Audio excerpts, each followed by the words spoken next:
Stoimy na prywatnym gruncie bacy. We are on a private land of senior shepherd, the man who feels these Wallachian roots inside him through cultivating this freedom. He treats property as Vlach did. There was no fence. They grazed sheep into the open space.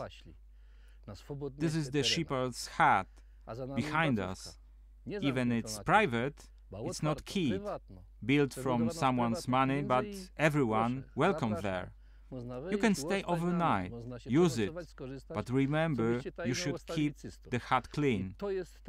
And that's the soul of Wallachian people, people who were free, people who made sacrifice for others. Dawali innym siebie. It was an individual matter. Everyone had their own chalet on each glade that was chosen by them. They had feeling that was the good place. The same as a dog which finds the best place in the house and the cat the worst one. It's inside you. Those huts had that kind of magic, but not anymore.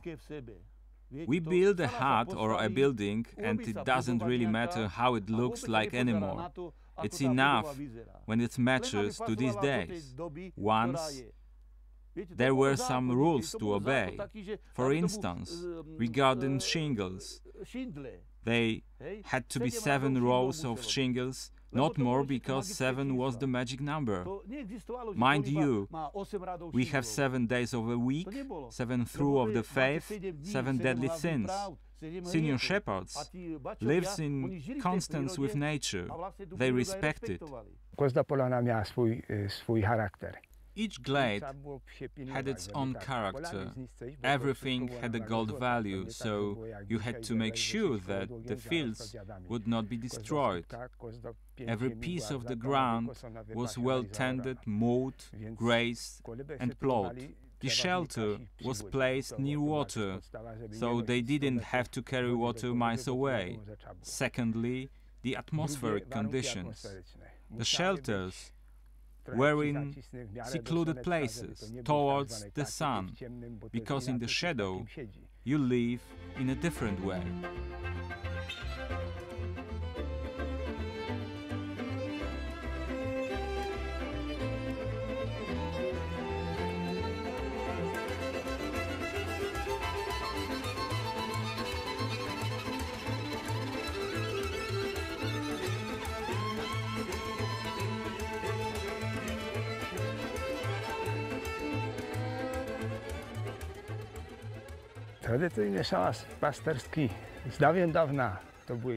A traditional chalet was a pile of stones with wooden boards on it and covered up with stones.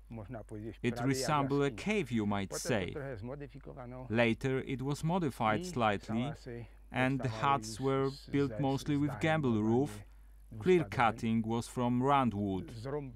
Here in the shepherd's field, there was everything. You could cut down the round timber and cover it with the roof.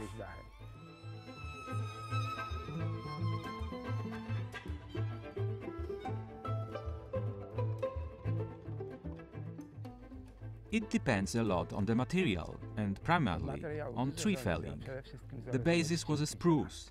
A fir was not used so often because there was no one in the mountains. When a spruce was cut down at the right time, it was more resistant to fire and the worms did not attack it. They used what they had. To build a hut, they made use a lower quality tree, but felled at the right time. Everyone counted each penny. As well we know, so the better wood had to be sold, and the worse one was used to build huts. Building is either a craft or an art. Building is when everything is on the builder's initiative. He knows everything. Sometimes he did not know about measurement units, but he knew what the proportions were. He measures everything on his own with a stick, a rope, and it was fine.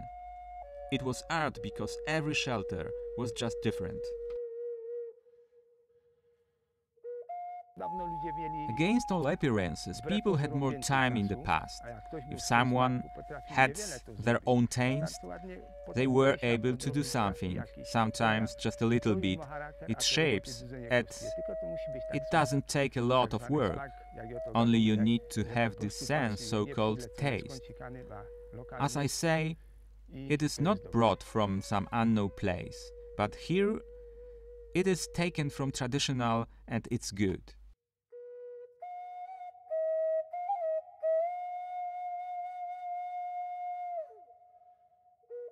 Nie zaprowadza was niestety do wieskiej, nie powiem, tu żyją Wołosi, bo tu żyją górole. I cannot show you a village and say Wallachian people live here because Highlanders live here. Different types of Highlanders. These people are Vlach successors in Poland, Slovakia, Czech Republic, Romania, Hungary. Why? Because we have similar thinking, similar words, models. The pastoral culture survives in a similar way in these countries. The names of tools in a hut, like geleta, pucira, these are one of tangible signs of Wallachian people. Wołoskich to jest właśnie nazewnictwo sprzętów bacowskich, geleta, pucira. This is our Vlach culture, our glades, our hats, our sheep that had almost vanished. It should stay here, because it is the atmosphere, climate from here. Maybe not in a way as it was before, but it would be great if people could see it, because nowadays children don't know whether the milk is from cow or sheep. Unless we take care of mountains, unless it is reasonable approach from next 50 years, our centuries-old glades will be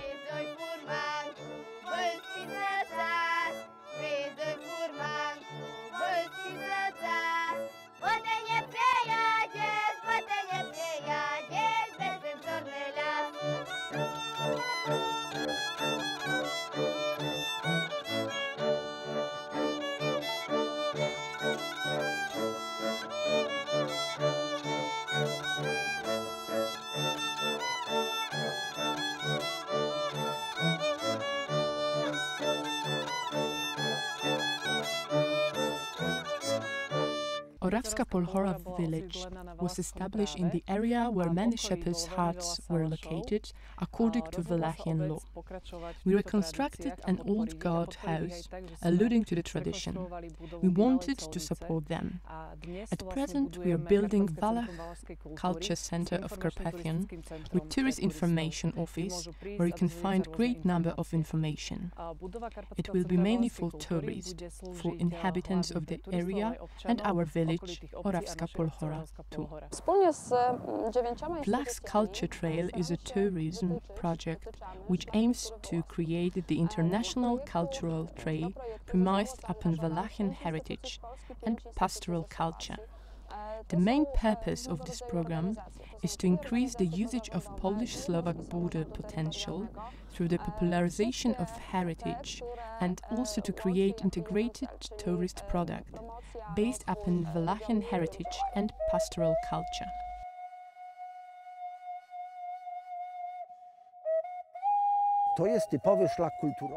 It is typical cultural trail. It lives with or among people.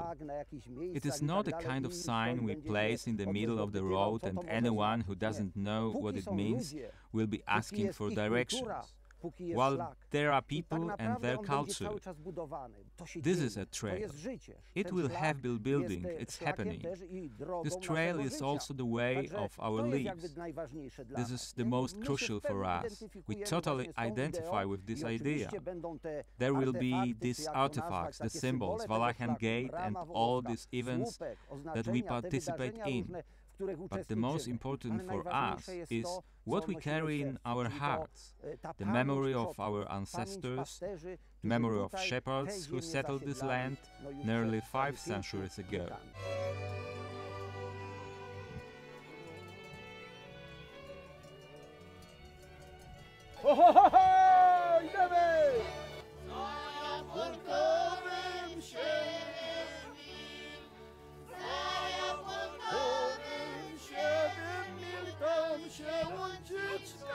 Jeleni tam